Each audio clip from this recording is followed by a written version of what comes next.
Hello mga kahanap bahay, good morning sa inyo. Nandito tayo ngayon sa Richdale Phase 2 dito sa Cavite. At isa sa pinakamagandang project ng ASEA. Kasi bakit? Dito may commercial area dito sa side na to. Andito yung commercial area natin. At yung community natin dito ang available. Marami pa tayong available na Linea, Single Attach, Carnation at saka Jasmine.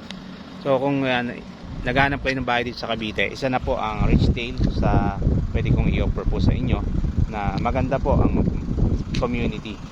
Madali lang siyang puntahan mula kahit galing kayo Manila via SLEX, Calax, so madali lang po siyang puntahan.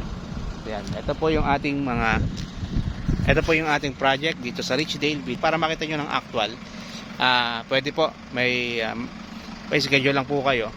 May mga model houses naman po tayo katulad ng Carnation dito sa Phase 1, and then yung Linea yun doon sa area na yon. Diyan po yung Carnation natin, may model house po tayo dyan sa Phase 1. Then yung mga Linea natin, meron din po tayong model house doon. Pero ang available inventory po natin is nandito siya sa area na to, commercial area, mga gazebo na ang dami po dyan. Ito po napo-flash po sa screen niyo. Ito yung ating mga available na amenities, then inventory